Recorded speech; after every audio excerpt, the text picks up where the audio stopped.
Episode की starting होती है सायली के घर से, जहाँ पे सभी लोग बहुत ज्यादा उदास होते हैं क्योंकि जो सचिन ने तमाशा किया था इससे जो इनकी बची कुची इज्जत थी चोल में वो भी निपट चुकी थी। सायली सबको संभालते हुए कहती है कि बाबा ने इतनी मेहनत किसके लिए की थी, हमारे लिए करी थी ताकि हम दिन में 3 वक्त का खाना खा सकें, हम हंसी और खुशी से रह सके। लेकिन हम तो उदासी में रह रहे हैं। चाहे कैसी भी स्थिति रही हो, उन्होंने हमें कभी भी भूखे पेट सोने नहीं दिया है और आज तो बाबा की बरसी है, हम लोग आज कैसे भूखे रह सकते हैं। उसके बाद सायली खाना लेकर आती है और अचानक से सभी को संभालते संभालते वह खुद ही टूट जाती है। वो खुद ही जोर जोर से रोने लगती है। यह देख के सायली की माँ सायली को गले लगाती है और यहाँ पे सभी लोग आपस में दुख को बांट लेते हैं और यही एक परिवार की निशानी होती है। चाहे सुख में कोई साथ खड़ा रहे या नहीं, लेकिन दुख में सभी लोग एक दूसरे के साथ होते हैं। सायली बहुत खुश नसीब है कि उसको ये परिवार मिला। अगले सीन में हम देखते हैं कि सायली अपने घर लौट आती है, जहाँ पे परेश उसी का इंतजार कर रहा होता है। परेश सायली से कहता है कि सायली आ गई तू, सब कुछ ठीक रहा ना, सचिन आया कि नहीं। लेकिन सायली कुछ भी नहीं कहती है। उसके बाद परेश खड़ा हो जाता है और सायली से पूछता है कि सचिन ने तो मुझे कहा था कि वह जाएगा सायली के घर, तो तेरे घर नहीं आया। सायली कहती है आया, लेकिन यही अफसोस है कि क्यों आया। परेश को कुछ समझ में नहीं आ रहा होता है। फिर सायली डिटेल में बताती है कि किस तरीके से सचिन ने उसके घर में आके तमाशा किया, किस तरीके से वापस से उसने उसके भाई को मारने की कोशिश करी। यह सुन के परेश को बहुत ज्यादा बुरा लगता है और गुस्सा भी आता है। उसी समय जो रेणुका है वो ताने मारते हुए कहती है कि सोच क्या रहे हो परेश, अगर जंगली जानवर को बैग और किताब दे के स्कूल भेज दिया जाए तो विद्यार्थी नहीं बनता, वो रहता तो जंगली जानवर ही है। घर हो या जंगल उसे कोई फर्क नहीं पड़ता, वो अपनी फितरत थोड़ी ना छोड़ेगा। सचिन ये सारी बातें सुन लेता है और कहता है कि बिल्कुल सही कह रही है बाबा तेरी भाई को, इसको बोल कि इसके खजूर पे ध्यान दे। परेश सचिन को बुलाता है और कहता है कि तेको किस लिए भेजा था और तू क्या करके आया। सायली के बाबा की बरसी थी और तेको वहाँ पे जाके सब लोगों का साथ देना चाहिए था, उनका दुख बांटना चाहिए था, और तू तो उन्हें और ज्यादा दुख देकर आ गया। सचिन कहता है कि तुझे पता नहीं है बाबा, सायली की माँ मुझे क्या क्या सुना रही थी। परेश गुस्से में सचिन को शांत करवा देता है और कहता है कि आज सायली के बाबा की बरसी थी, अगर वो 100 गलत बात भी कहेंगे ना तो तुझे सुननी पड़ेगी, क्योंकि तू उनके परिवार का हिस्सा है, उनका भी तुझ पे हक बनता है। और आज तूने जो कुछ भी किया है ना, इससे मेरी आंखें शर्म से झुक गई है। पता नहीं उन लोगों पे क्या बीत रही होगी, सिर्फ और सिर्फ तेरे कारण। सायली कहती है कि काका, सभी लोगों को बहुत भरोसा था सचिन पे, लेकिन वहाँ पे जाके जो इसने तमाशा किया है उससे सभी लोगों का भरोसा भी टूट गया और इससे जो हमारी उम्मीदें थी भविष्य को लेकर वह भी सारी टूट गई। मेरे बाबा का जीते जी जीवन कोई इतना अच्छा नहीं बीता, वो हमारे कारण हमेशा टेंशन में रहते थे और उनके जाने के बाद उनकी बरसी भी हम अच्छे से नहीं मना पाए, शांति से नहीं मना पाए, सिर्फ और सिर्फ इसकी वजह से। मेरी आई की हालत इतनी खराब थी कि उसको देख के मेरे बाबा को शांति कैसे मिलेगी। अगर आज बाबा जिंदा होते ना तो हम सभी को यह समय नहीं देखना पड़ता, वह हमें कभी भी ऐसी हालत में नहीं रहने देते, लेकिन क्या पता यही हमारी किस्मत है। इतना कह के सायली वहाँ से चली जाती है। परेश गुस्से में सचिन से कहता है कि तुझे जो करना है ना तू वह कर, लेकिन आज के बाद मुझे अपनी शक्ल मत दिखाना। इतना कह के परेश वहाँ से चले जाते हैं। फिर सचिन सीधे किचन में जाता है जहाँ पे सायली रो रही होती है। सचिन सायली से कहता है तेको क्या जरूरत थी सारी बातें बाबा को बताने की। सायली कहती है कि मैं काका से अपना दुख बांट रही थी। सचिन कहता है कि अगर मैं दुख बांटने पे आ गया ना, और इतना कह के वह रुक जाता है। सचिन कहता है कि तुझे पता नहीं है बाबा मुझे क्या बोल के गया कि अपनी शक्ल मत दिखाना, साला इस घर में कुछ करो तो दिक्कत है, ना करो तो दिक्कत है। गलतियां 1000 लोग करेगा लेकिन गलती सिर्फ एक की मानी जाएगी, सचिन देशमुख, मुझे कुछ बात ही नहीं करनी है। और इतना कह के सचिन वहां से चला जाता है। रेणुका ये सारी चीजें देख रही होती है। वो समझ जाती है कि अगर ऐसा ही चलता रहा सायली खुद ब खुद ही घर छोड़ के अपने घर चली जाएगी, और जैसे ही ये घर जाएगी वैसे ही मैं इसकी फूलों की दुकान अपने हाथों से तोड़ के फेंक दूंगी। अगले सीन में हम तेजस को देखते हैं जो कि घर आ गया होता है। तेजस जैसे ही घर आता है रोशनी बहुत ज्यादा खुश हो जाती है और कहती है कि बाबू आज तुम्हारी जल्दी छुट्टी हो गई, आज हाफ डे लिया है क्या। तेजस जो है वो आके गेट को लगा देता है और शांति से रोशनी को बताता है कि बाबू अब मेरी छुट्टी ही छुट्टी हो गई है, यानी मैंने वह जॉब छोड़ दी है। यह सुन के रोशनी पगला जाती है। रोशनी को बहुत ज्यादा गुस्सा आता है और वह तेजस पे भड़कते हुए कहती है कि तुम्हें सिर्फ जॉब छोड़ना ही आता है क्या, तुम जितनी बार जॉब को ज्वाइन करते हो उतनी ही बार जॉब को छोड़ देते हो, मुश्किल से तुम 10 दिन भी काम नहीं करते, तुम्हें जॉब करनी भी है या नहीं करनी है। सायली बिल्कुल सही कहती है कि जिसको काम करना रहता है ना वो कोई सा भी काम कभी भी कर लेता है, और तुम्हें तो काम करना ही नहीं है। तुम्हें कोई भी जॉब मिलती है और तुम उसे अपने ईगो के कारण छोड़ देते हो। तेजस कहता है कि बाबू तुम मुझसे ऐसे क्यों बात कर रही हो, तुम्हें पता नहीं है वो मैनेजर कैसा था,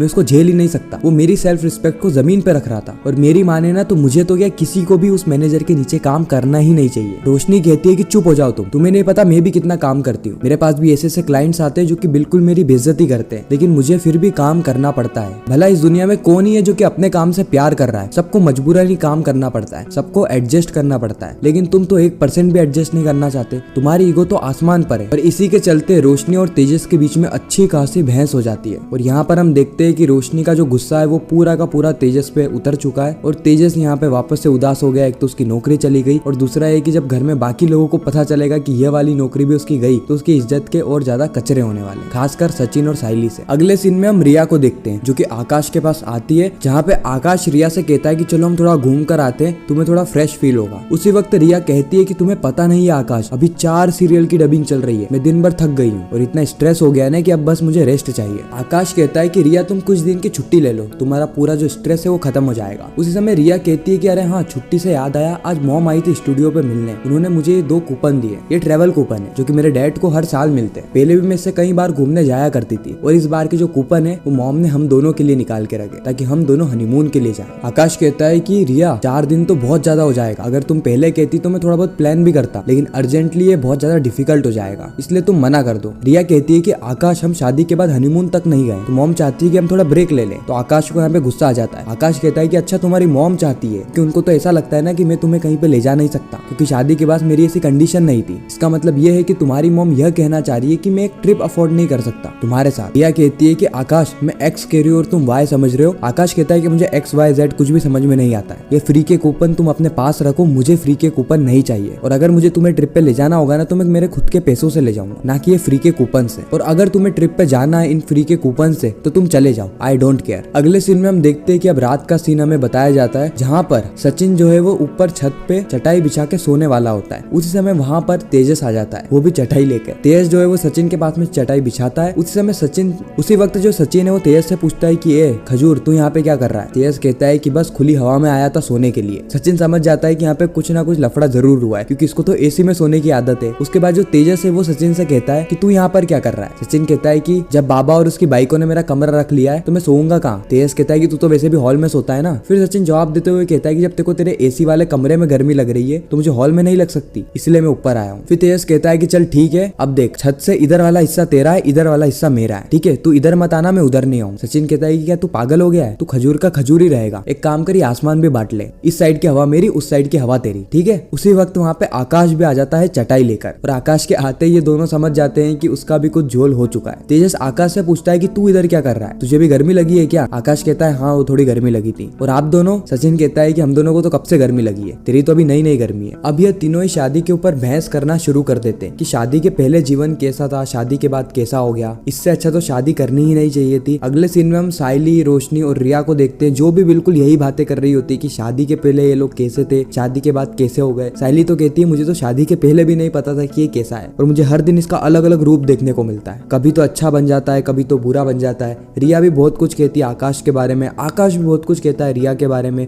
बिल्कुल वैसा ही रोशनी और तेजस के साथ भी होता है। और इसी के साथ ये जो एपिसोड है यहीं पर ही खत्म हो जाता है। आपको ये रिकैप कैसा लगा कमेंट सेक्शन में जरूर बताना। अगर वीडियो अच्छा लगा हो तो वीडियो को लाइक करके चैनल को सब्सक्राइब करके ज्यादा से ज्यादा लोगों को ये वीडियो शेयर करना ताकि हमारी फिर से मुलाकात हो। मैं मिलता हूँ आप सभी से किसी नेक्स्ट इंटरेस्टिंग वीडियो में, जब तक के लिए गुड बाय।